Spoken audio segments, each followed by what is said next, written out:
this is truly a quintessential Carnegie Mellon story. If you think back about 30, 35 years ago, and you can imagine four bros hanging out at Phi Kappa Theta, throwing back a few beers, letting off steam from the early days of the School of Computer Science, saying, how are we going to conquer the world, right?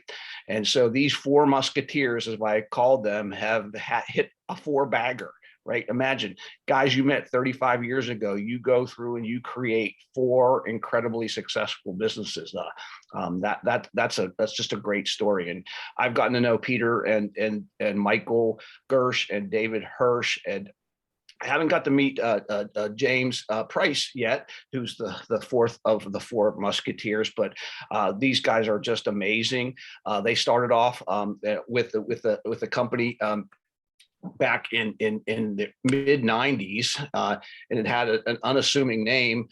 It was called Dataless Worldwide, and Dataless Worldwide became commissioner.com, which was one of, if not the first, fantasy sports outlets.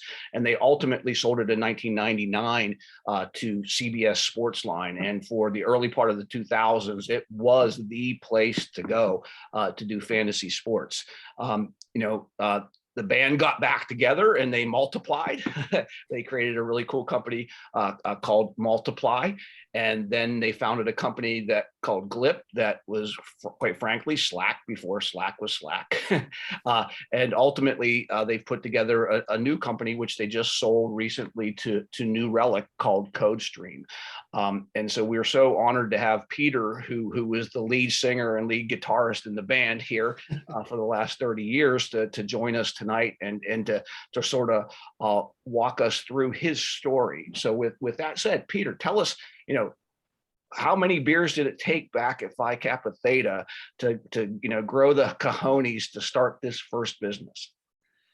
That's a great question. Well, and I'm going to answer it two different ways because such an interesting question. So the first way I'll describe it is once I was asked at a conference, like, what's the secret to your ability to grow the team? Like, what are some of the strategies that you use? And I said, you got to apply them with alcohol. And I was only half kidding. I got a big laugh from the audience, but I find that, really it's socializing that allows you to create this sort of common interest and really share your enthusiasm for whatever project you're undertaking. And I find it's often those social situations that allow you to do your best recruiting. And in fact, a lot of our initial conversations did happen over beers, not at Phi Cap, but years later after we had graduated. We developed our relationships while we were at CMU, the four of us, but we all individually gravitated towards working on Wall Street. And it was one night over beers as we were playing pool, we were telling a story about an article one of us had read in which Bill Gates would need to spend $3 million every day for the rest of his life in order to die poor. So I think we've all probably heard of a movie called Brewster's Million that has a sort of similar setup.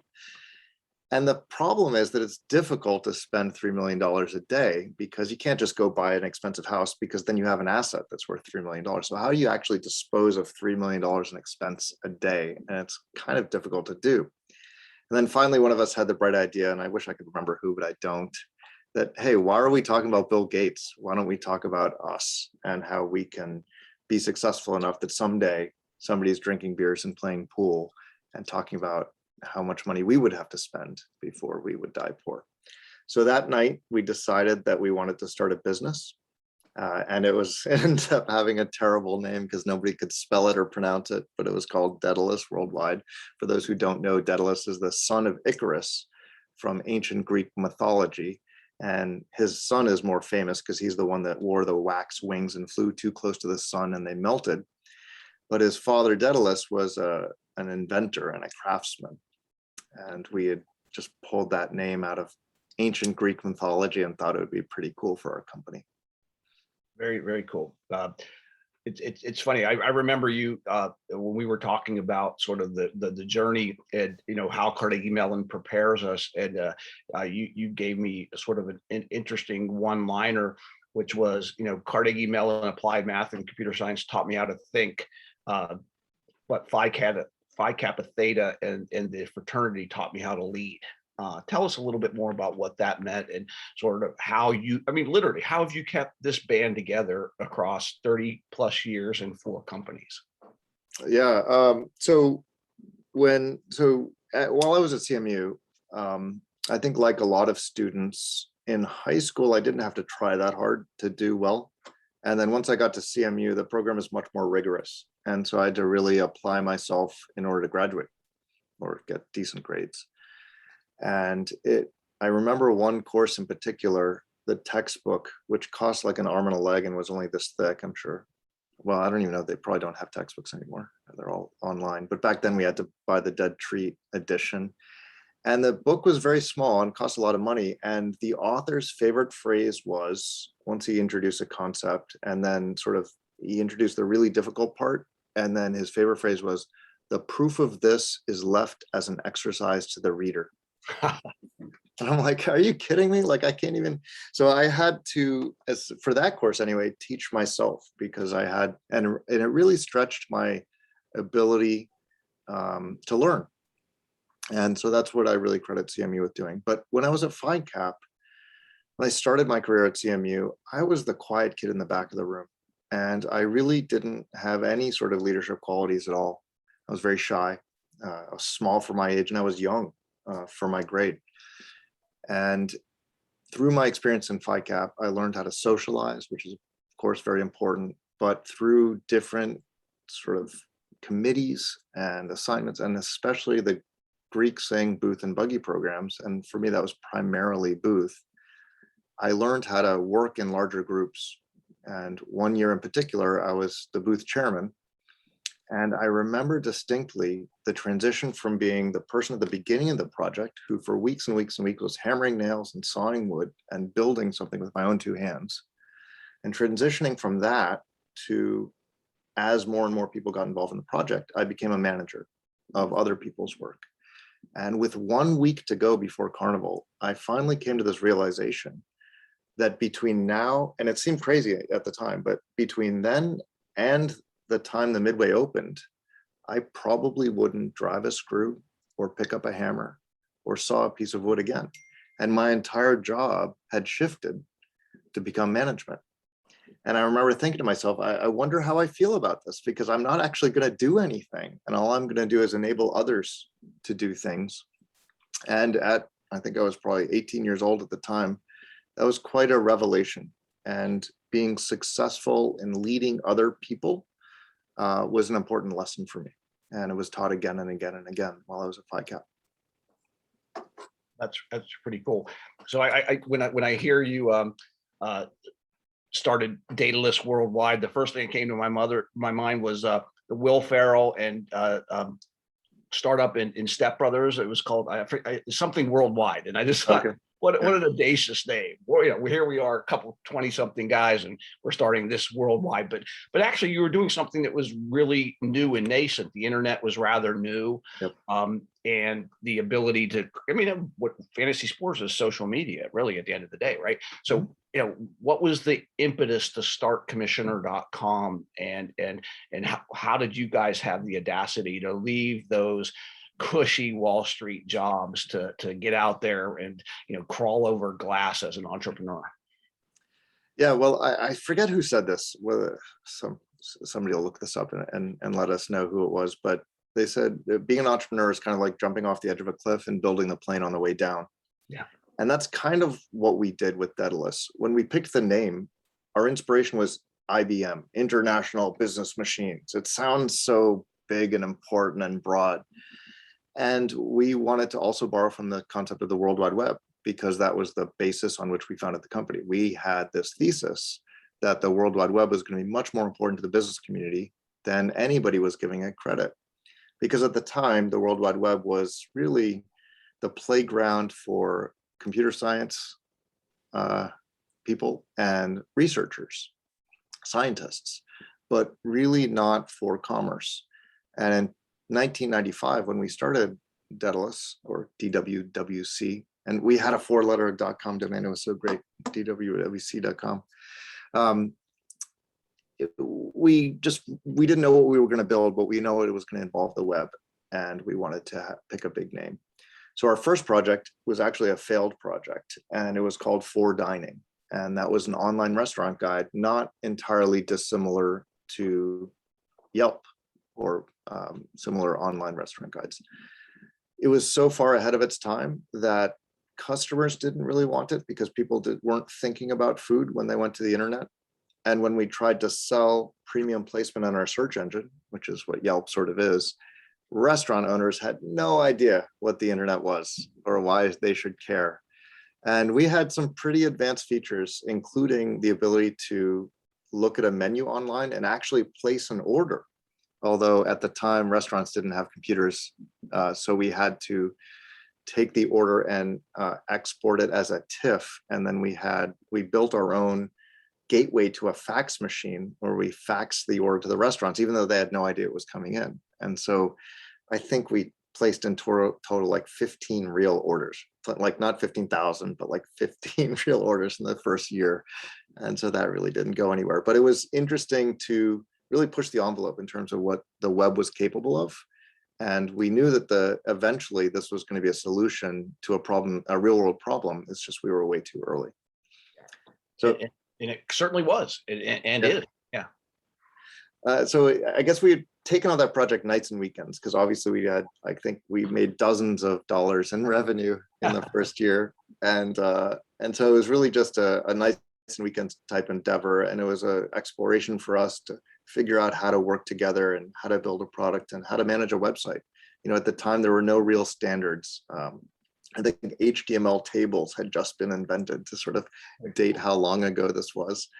And so then the second project we did also sort of went nowhere, but at least that went nowhere more quickly. And I remember distinctly the meeting at which we came up with the idea of fantasy sports online, because fantasy sports existed as an activity that many, many people were doing, but they were all doing it manually in their basement, sort of with Excel, and they were faxing their spreadsheets, right? Yeah, spreadsheets, right? I don't think Excel was really big then. It was actually Lotus 1, 2, 3, right? Right, exactly, right. And I was in a fantasy league. I had been for 1 year, and one day I asked the commissioner of the league, how much time do you put into it? Because crunching all those numbers, faxing out the reports, and the added commentary, it was a real hobby of his. And he said it took him about 8 hours a week to do all of that. And I was like, 8 hours a week? If we could do that for you, that would be worth something. And so we developed the tools. And actually the way that it started was kind of an interesting story, because again, this was nights and weekends. We all liked the idea so much that we kicked in $2,000 each to capitalize the company. And we didn't raise any outside money because we had no idea how. Like we're not entrepreneurs yet. We were computer science guys from Carnegie Mellon University. We were dorks, still are. Yeah, but $2,000 was a dinner bill for you Wall Street jockeys, though, right? Well, we did have high-paying jobs, although I didn't have much in the way of savings. So we had $10,000 in total capitalization because there was 5 of us at the time. And I remember this opportunity came in 2 days after we decided to do fantasy sports. And the opportunity was to be on the back cover of Fantasy Sports magazine with an advertisement. But it would cost us half of our entire market cap. So it was like $5,000 to spend on one ad. And we decided we were going to do it. And then we found out that the ad was due tomorrow. So we had the idea 2 days ago. We're going to spend half of our money and we have to create an ad to submit tomorrow. So we were sitting in Michael Gersh's apartment, bringing up like Corel Draw or whatever it was.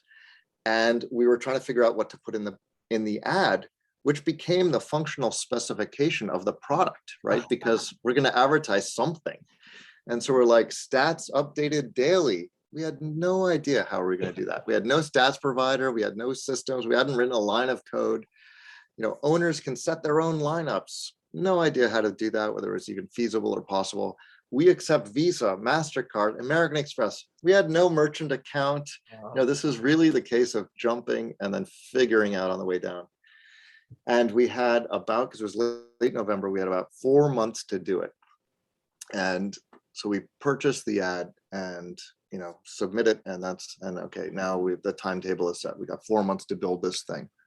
Well, about a week later, Mike comes to me and says, listen, we've got another opportunity.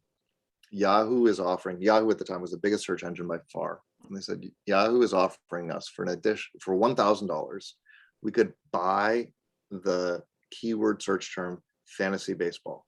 And this was, our first season was baseball. And for the entire, preseason, which is when people sign up for fantasy, we could own that search term. So every time somebody searches on the internet for that thing, our advertisement will come up for just $1,000. And so we're like, okay, we'll do it. And then he says, there's one problem. It's got to start January 1st, which is like 30 days away. And we're like, okay, we had 4 months to do this project that we just defined like a week ago. Now we've got 4 weeks to do it. Okay, let's do it. And so we spent, I'm not exaggerating in any way, hand to God or whatever deity you believe in. I slept for about 1 hour a night for those 30 days. And we've all done all-nighters at CMU. I think CMU prepared us for that. I think Booth in particular, the saying at FICAP was, sleep is for the week after Carnival. And we were working on, still had our full-time jobs, working on Wall Street, but now we had a deadline. And after a month of getting ready to launch, I remember it was literally December 31st at like 11 p.m. Everybody else is out partying, but where are we? We're in the back of James Price's apartment in the data center, which was, his second bedroom. And everybody else is partying, and we're sitting there deploying production fixes to the last few bugs we can fix, because we're expecting like at midnight, the floodgates are going to open and we're going to have all this traffic. Well, as we came to find out, the world doesn't really work that way. The internet doesn't work that way.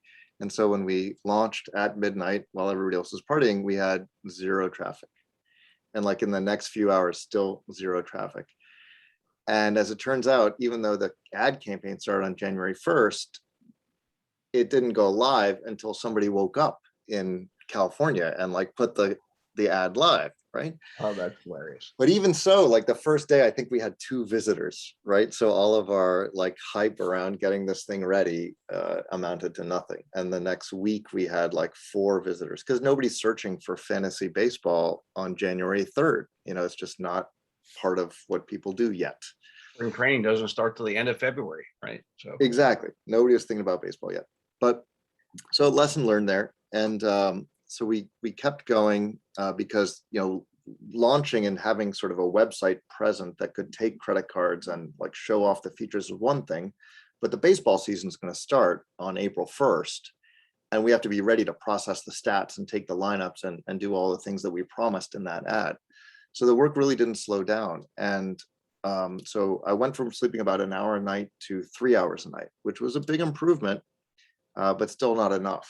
And trying to work a full-time job during the day at Wall Street and work a full-time job at night and only sleeping 3 hours was really too much that I could take. So I remember one day in particular, I called Mike and I said, Mike, I can't do it anymore. I'm falling asleep all the time. I'm exhausted. I'm at my wit's end. And he says, well, I'll tell you what I do. When I get too tired, I go into the bathroom and I take a nap. And I was like, that is brilliant.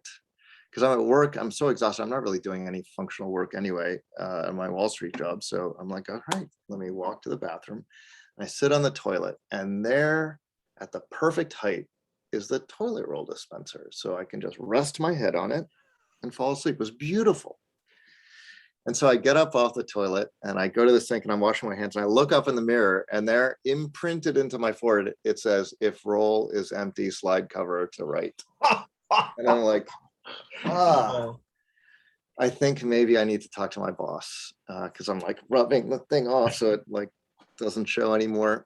And so I went to my boss and I said, listen, I can't do this. I'm going to have to quit. And we had just started like to get the first trickle of customers. So we had a tiny bit of revenue, but I couldn't, I was giving up a very well-paid Wall Street job. And so I had to make a decision, which is I couldn't afford an apartment anymore if I were to jump and do this startup full time. But we really believed in it. And so Mike and I decided to both give up our apartments, take what little savings we had, and rent an office And the only one we could afford was in this like dilapidated building that should have been condemned. It didn't have heat and it didn't have hot water. In Manhattan or one of the boroughs? In Manhattan. Okay. And this was in like February. So we moved out of our apartments, moved into this office, slept on the floor. And when we did sleep, but there was no heat, no hot water. So the only source of any sort of heat was our computers. So like literally at night, we were huddled around our computers trying to keep warm at all so we can sleep a little bit until the next morning we get up and just. Dude, I would pay for pictures from those days. Yeah, I have a few, and I promise you they're every bit as tragic as you could imagine, because I want to put them on the wall of fame in the Swartz Center. I want everybody to see that shit. That's awesome. Yeah, it was, you know, one morning Mike was woken up by a mouse crawling across his face. We had like 2 electrical fires because the wiring was faulty in the place. There was literally a hole in the floor so you could see down to the unit below, you know, and it was a commercial space that we weren't allowed to live in, but we were living there anyway, because, you know, you got to break a few rules to be a successful entrepreneur. So once the revenue did start to come in, we could pay ourselves a modest salary. So my salary for the first year living in Manhattan was $10,000, not a month, but like a year. And that didn't afford us much in the way of living expenses. So we were basically living on like 99-cent Whoppers to splurge, but mostly it was giant bowls of pasta, because that was the cheapest food. Ramen noodles and Diet Coke. That's pretty much it. Yeah. And the next year was much the same. You know, our revenue grew, but we were so committed to what we were doing that it just allowed more of us to quit our jobs. And eventually we hired an employee, but we really didn't change our own pay much. And we sort of stayed on survival salaries. And even 3 years into the project, I didn't have a lot of visibility, never having built a business before. We weren't businessmen. We hadn't raised any money. We only ever spent $1 after we made $1 in revenue. Mm-hmm. We didn't have very much in savings, and we had a good growth trajectory, but nobody knew where it was going.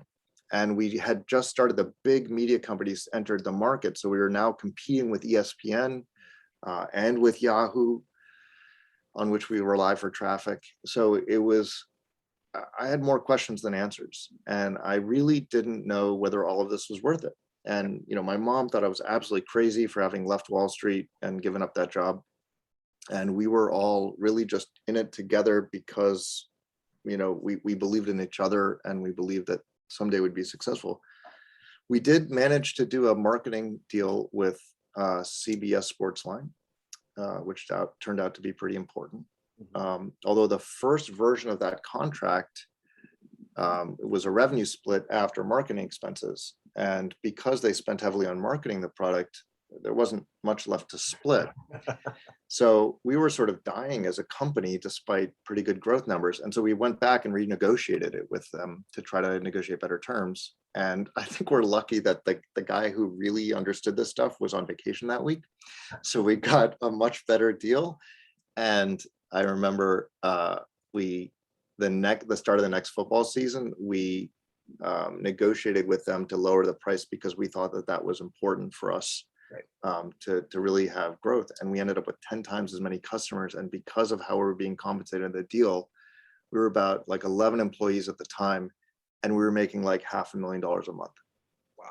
And so that was quite a dramatic real money in the late 90s, by the way, everybody. I mean, you know, you hear about unicorns, but that's real money back then. Yeah, it was real money. And I remember like the first month we're like, but it's also like not year round, because, you know, sports is very cyclical. So this was, you know, we could expect 3-ish months of that revenue level for that football season. But then, you know, following it would be baseball and then basketball and then hockey, you know, which are smaller, but still it was real money. And it didn't last long because they came back to us and they said, we can't do this anymore. We can't keep paying you this much money. But luckily they said, we want to buy you instead. And we said, okay, why don't you make an offer? And their first offer was $16 million in cash. And after I picked my jaw up off the floor, because remember, I was still eating ramen noodles. I was still sleeping on the floor. I had no money. My bank account probably had $17 in it. And I was like, holy, what? Like, and we didn't have any money to pay investors, like just split it between us. I'm like, my life changed that day. And I remember feeling such an unbelievable sense of accomplishment that it's hard to describe. And the even better news is, you know, after talking it through internally, we decided that we weren't going to take the offer. We were going to negotiate. And we had a number in mind. We wanted $30 million. And we ended up selling it less than a month later for 46. Wow. So you short sold yourself there, man. Yeah. What if you wanted 80? Could you have gotten 80? I don't know, because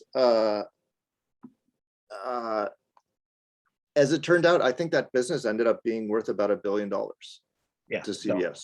Easily. Yeah. And so if we had held out, maybe we could have earned more. And we probably would have. So maybe we sold too soon. I'm not sure. Amazing outcome. God bless you guys. That's amazing. But okay, so now no regrets. You guys, four or five of you. I know the four. I don't know if the fifth. Yeah, one guy ended up leaving, so he's not part of the story. We don't talk about him. All right, exactly. But you know, hey, that's a real coin, right? And you know, I'm on easy street, but then you guys figure out there's a new opportunity, and you get the band back together for Multiply, which was, quite frankly, Facebook before Facebook, right? Right. And there is a sad part to the story, which is that we received mostly stock. Oh. And this was right before the bubble burst. Yes. So when I say mostly stock, it was like almost all stock. And we watched that stock go from $63 to 63 cents. Yep. So we were able to sell some on the way down, but it was mostly restricted. So we were able to sell it. And so I'm not complaining, because we did pretty well, but it wasn't nearly the exit that we had hoped for. Yeah. And so, yeah, we were still hungry. And I remember distinctly when we were negotiating the deal, somebody asked us what we were going to do next, because they assumed after making that money, we might retire, we might do something else. And I remember the lawyer on the other side actually said, oh, no, these guys won't ever do anything else now that they've tasted blood. And I thought it was an odd way to say it at the time, but I think he was right. I think after having done that, I mean, you know, the history sort of outlines that that's exactly what happened. But it was such a sense of accomplishment that yeah, it was a no-brainer to start the next thing together. There's a little bit of an in-between story there. I stayed on for 3 years post-acquisition, had the good opportunity to build early versions of NFL.com and Major League Baseball.com, which was really great through partnerships with CBS. And we were running like really, really big systems, because we were running all of Major League Baseball and NFL.com. And one Sunday, there was too much traffic and the whole thing came down. So if you were trying to get to NFL.com, one of those Sundays in the early 2000s, I'm sorry, but it gave us a lot of experience for how to manage large sales systems.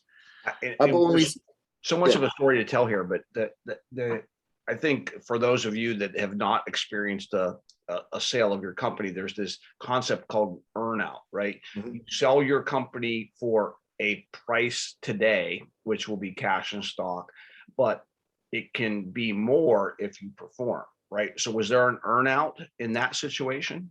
There was, but it wasn't. There was an earnout, and it was a 1 year target. So we had a revenue target to meet 1 year, and it wasn't a huge chunk of the deal, but it was a meaningful number so that we would all stay on. And we did, and we hit the number. So we got that payment. But then we stayed on 2 years after that, just because we liked working there and liked working together. Yeah. I'm just looking at the time here, and this story is fascinating. I think I hope everybody really enjoyed it, but we're getting close to the time to do audience Q&A, and you've got 3 more stories to tell, which I think maybe we should invite you back 3 more times to tell them Multiply, Glip, and then CodeStream. Lucas and Tiffany, I don't know how you want to handle it, but maybe given that we have 20 minutes left, we can start to take questions from the audience. And Tiffany sent you all the Slido app. And if you can type your questions in there, then I can translate them directly to Peter, and we can get answers to the questions you all have. Yes, that's the best way. Like, just type the questions in the slide, and then yeah. Great. And I'll ask Peter another question in general while you guys sort of tee up your questions. But Peter, it's the next generation time at Carnegie Mellon. Your son, Dimitri, is visited Carnegie Mellon this Monday. And what was his impression of Carnegie Mellon, 2021 version? So he had heard me talk about CMU a lot, as you can imagine. And it's great that CMU's reputation has only been enhanced since I went there. So not only did I have a wonderful experience there, it impacted my career in ways that I can't describe, even for all the reasons we talked about. But those 4 business partners that have been with me for the whole time, well, the 4 of us, I should say. So he's heard story after story after story. But visiting campus took it to another level for him. I mean, he was excited to be considering CMU. It's at the top of his list in terms of schools he wants to go to. But I think he was even more encouraged after having a chance to walk around, meet some of the students. And I think he was most impressed by meeting some of the professors. They were very gracious in their time and being able to talk to him individually. And he really, really enjoyed that. That's awesome. I fingers crossed, I hope he come. I had 3 sons. They all came to Carnegie Mellon.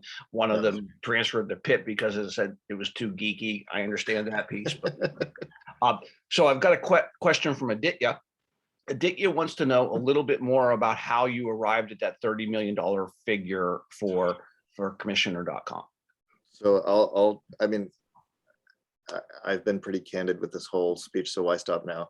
So that was arrived at a process that we scientifically describe as a rectal extraction, which means we just pull it straight out of your butt. Like, we really didn't have any justification. And I don't think we could have had a justification, because we did hire an investment bank who almost killed the deal. I mean, they were net negative contributors to the negotiation. But the one thing that they did do was run some comparable analysis to see what other internet companies were being sold for what value. And the problem was, this is late 1999. It was the wild west of the internet days, and nobody knew how to value internet companies. So we had such a wide range, and there was no real way to gauge it. So ultimately, what we just did is, looked at each other and said, well, what's a number that you like? And we sort of voted and took the average, and it ended up being 30. And one of the big challenges was when we were negotiating with CBS, they were stuck on 28 and they couldn't get above 28. And this is where our investment bank really almost killed the deal, because we were in South Florida negotiating with them. And the banker said, well, we can't do anything else. I guess we don't have a deal. Your lowest number is 30. Their best number is 28. And this is it. And they made the conversation really contentious. And they, in fact, got up from the table and left. And it's not like they were left like, you leave the car dealership expecting the salesman to come back. No, they left, and they weren't a part of any of the negotiations from that point forward. And, Michael Gersh and I walked in to Mark Mariani's office, and we had a heart-to-heart about it. And we left with an offer of 40 on the table. And we were able to sweeten a little bit with this, that, and the other, and settled on 46. So it ended up, at that point, I thought the deal was dead at 28. But I guess good fortune shined upon us. Super. I have a question from Stephen. Hey, Stephen, how are you? Do you see any different challenges in entering the startup world today versus when you started back then? And would you approach things differently now than you did then? Yeah, I'm too old. That's what's different. I'm counting on number 5, because I went in on the ground floor on number 5. Yeah, no, in all seriousness, like, age is a factor, and not only for myself, but for my partners. So I'm going to answer this a little bit differently. So for CodeStream, the first 3 businesses, we had good exits. They all varied a little bit, but they were all, solid exits. But I'm not very famous. And, for my second business, for example, we were competing with Facebook, and Facebook ended up winning. And everybody knows Mark Zuckerberg's name. People don't know my name. So that gives you a sense for where we have a sense of accomplishment, but oh man, we were almost there. Our third business competed directly with Slack. You guys all know Slack. You probably haven't heard of Glip. So similar stories where we had solid outcomes, but not the best and ultimate outcomes. And when we sat down and did a retrospective of like why were the first three companies like successful, but not as successful as they could be, the one thing we identified was that we weren't in the valley. That really is the center of the universe for tech entrepreneurship. And we felt very disconnected. And so we thought that the best way to solve that, or one way to help solve that, was to apply to Y Combinator. Because that really is the center of the universe. I mean, if the valley is the area, like YC is the white hot core of the center of the universe. And we were fortunate to get admitted, and we participated in the YC Winter 18 batch. And a lot of people, once we agreed to do YC, said, why would you do that? You've already sold 3 companies. Don't you know? Like, what do you need an incubator for? That they teach you how to build a company. And the truth is, I learned so much. I think I learned just about as much as anybody else there, even though we'd done it before. So, and the other aspect of it is like you give up a chunk of equity for a small cash infusion to your company. And people said, why would you sell 7% of your company? I don't know what the deal is today, but back then it was 7% for 120K. Why would you sell 7% of your company for 120K? That's such a low valuation. The truth is, if you get into Y Combinator, your valuation increases by way over 7%. So you can think of the money as free, and it's just like a valuation bump. By the way, that's their argument too. I'm not sure I buy into that argument. That's the YC argument as well. Oh, it's absolutely true. Absolutely true. I've been raising money for my entire career, and there's only one point in time where it was super easy, and that was around YC demo day. It was like, we could have, if I'm going to do another session about my other startups, I want to do a whole one on YC because I'm like their biggest champion. So that's my number one advice for people starting new companies is, if you can get into YC, it's worth doing. I counsel startups on this all the time, and my ultimate answer is exactly what you just said. But I put the caveats in there because they're going to get pestered by the investors who have to pay that premium that YC created. So I'm with you, Peter. I am, but there's 2 sides to that coin. Right? Absolutely. Well, I'm representing my side, which is I don't have any financial interest in it. Like they don't do anything for me if you guys apply, but I couldn't have been happier at my YC experience. One of the best decisions I've ever made. So question from Greg. Hey, Greg, how are you, buddy? What is one lesson you learned from the commissioner.com days that was most valuable in your multiply days? Well, the way that I describe like what's important to me, I like to describe it. What was important to my success, my entrepreneurial success, and I like to describe it with 3 words. It's vision, passion, and dedication. Vision is hard to teach. Vision is like imagining a future state of the world and how you could create a business today that will deliver value in the future. So it's the old adage of skating to where the puck is going. And it's hard to teach. We've been very fortunate with all 4 businesses entering markets before they explode and be a part of that rising tide. And I think that's critically important to success. The second is passion, that as you're doing it, and I hope you heard that in my story describing our early days, is just giving it your all, overexerting yourself. And I have a lot more to say on that topic, but I think there's so much value that can be created by the 85th hour you're working that week. And I'm not suggesting anybody do crazy things like don't sleep for a month the way that I did, but giving extra effort will have outsized results. And then the third one is dedication. And dedication is, and this is really the answer, is dedication means don't give up. Even if things look bleak, there have been so many times in all 4 of those businesses where we thought that we weren't going anywhere and that maybe we should just do something else instead. And because of our trust in each other and trust in our vision, we were able to turn all those businesses into successes. And I think a lot of entrepreneurs, if you have that vision, it may be a little bit too far out into the future, having the dedication to stick to it until your time comes. Makes a lot of sense. And welcome to Manish. Manish, I'm sorry, I forgot to send you the link, so I'm glad you found it, buddy. I've been giving priority to people who posted their names in the Slido questions, but I've got a couple anonymouses, so I can't shout you out. I apologize for that. But there's a good question here, which is, how did you target your very initial customers? And how did you deal with what we all now call pivoting, right? I'm sure as you told your story about commissioner.com, we heard a lot about the zigs and the zags, right?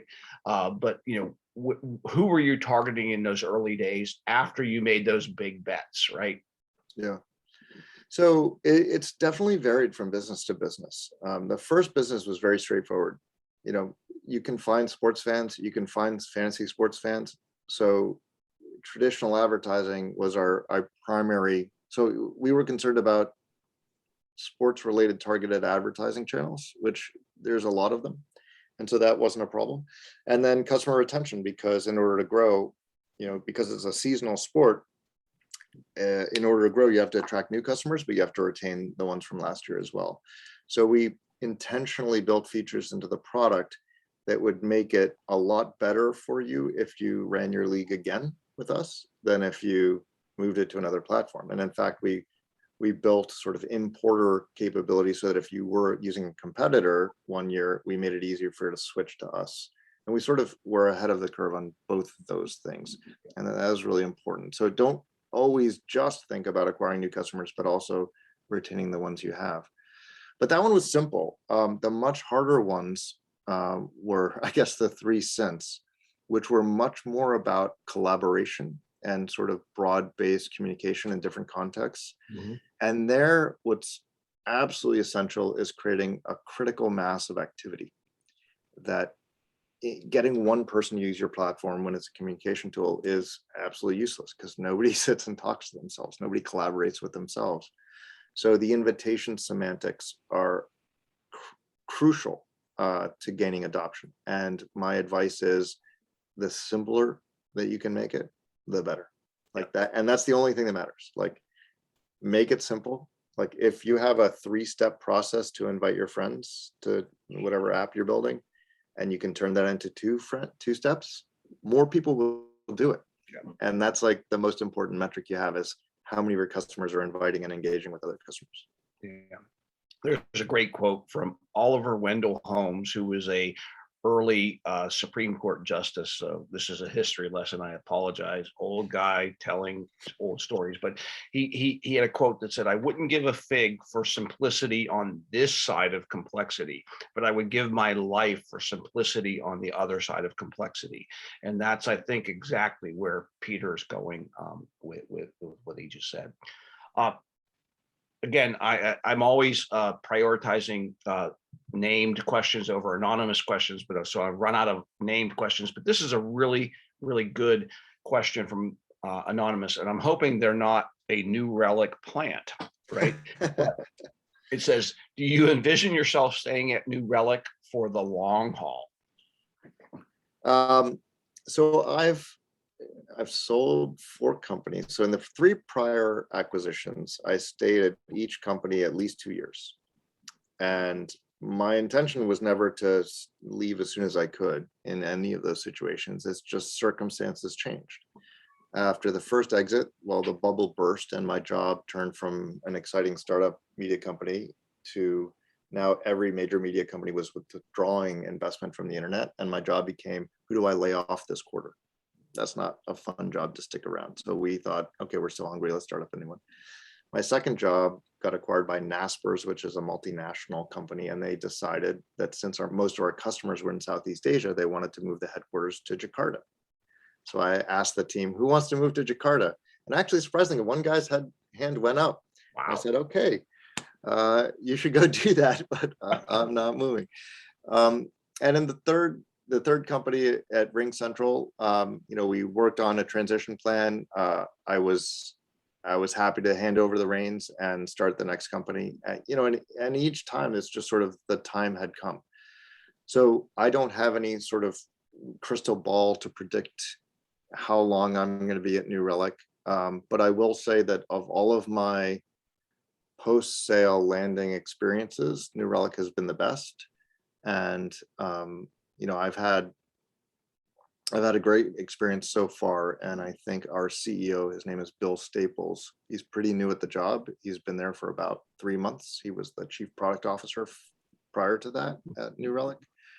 But he's got a long history of running big teams. He's an executive at Microsoft for a long time. He ran product for Adobe, which is not a small company. By the way, and now he's our CEO, and he's great. Startup. Did you know Adobe was a CMU startup? Oh, great. I didn't know that, but there you go. Another story for another time. But yeah. And so I've got I'm reporting to Bill now. And so I'm in a great position, personally from a career perspective. And in fact, this probably isn't public yet. We're not going to do a press release or anything, but today it was announced that I'm actually heading up strategy for New Relic now. Fantastic. Woo, woo. Shout out. Yeah. So that's quite a challenge for me, going from, if you had told me 6 months ago I was going to be the chief strategy officer at an observability platform, I would not have believed you.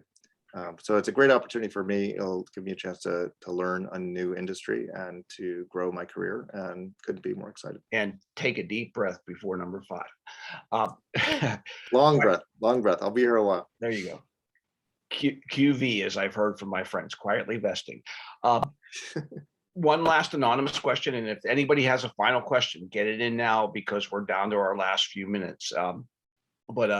This was a great question, was asked a little bit earlier, but I was holding it for the end, is what advice do you have for aspiring founders at the beginning of their career? And I look out into the group here, and Junji's the CEO of his new company. I see Josh, who was an innovation scholar, amazing guy. I see Nick Flanagan, who's a hustler extraordinaire. These guys need, and Keyshawn, who's the president of the CMUTE, who's an amazing guy that I'd love to see be a CEO someday of a startup. What advice do you give these young people about starting as an entrepreneur? I'm going to answer that 2 different ways. I'm going to answer it for aspiring founders and for existing founders. So for aspiring founders, my advice is really simple. Start. And it's as easy as that. And how do you define starting a business? There's no magic formula. There's no nobody's going to come down you and give you a plan for this is how to start a business, and this is what you do today, and this is what you do tomorrow. You have to build that plan yourself. And so my main metric for am I starting a business is, did I spend more time on it this week than I did last week? Because for the first weeks, months, maybe, the startup is entirely reliant on your force of will. If you don't do the work, it won't exist. And one of the most important moments, I think, of any startup is the moment at which it will survive without you, so that the startup has a life of its own. But as you're starting a startup, that's not true. If you stop contributing to it, it will die. It will wither on the vine. It'll go away. So your challenge as an aspiring founder is to get your startup to the point where it will exist without you. So that's for aspiring founders. For existing founders, I think my advice, number 1, is apply to YC or an equivalent incubator. Number 2 is make sure you're solid with your founding team. If you're a solo founder, I have a lot of admiration for you. This takes a lot of courage, a lot of guts. I found enormous amounts of value and inspiration from my co-founders. It's been the biggest part of my entrepreneurial story. So I would advise, at least based on my own experience, that if you can identify a co-founder at least, and make sure that's somebody you trust. And the second is be honest and open with each other. It doesn't always work out. As I mentioned earlier, we had 5 co-founders at the start, and we lost one of them. And it was a bad breakup. And he used to be a good friend, and now he's not anymore. But the other 4 are now my absolute best friends. So a lot of people advise you don't go into business with your friends, and I don't agree with that advice. I think you can, and if you treat each other well, you can form relationships that'll last the rest of your life. And I think the friendships you have with David, Michael, and James are amazing. I know them all, well, except James, I don't know, which you and I've talked about. Peter, I need to meet him. But Yeah. The fact that you've spent 30 plus years together creating value in numerous different scenarios is truly a quintessential CMU story. And thank you so much, Peter, for sharing with the CMU Tech and Entrepreneurship Group. And thank you to Keyshawn and to Lucas and to Tiffany tonight who have hosted us, and thank you for my friends that I've got to know over the last 10 years or 30 years of my CMU journey tonight. So thank you very much, Tiffany. I'm going to throw it back to you. Yeah, that's right. So I just wanted to thank you very much, Peter and Dave, for the session. Was amazing. I wanted to share the post survey, attendance. Please, if you can answer the survey, that would be great. So this will give us, I just shared in the chat. So thank you very much for coming, everyone. That was amazing. Yeah, I think hope to see you in the next one. Thank you all. Thanks for having Thank you, me, Peter. guys. Thank you, May Dave. the Swartz be with you all. Go CMU. Have a great night. Thank you.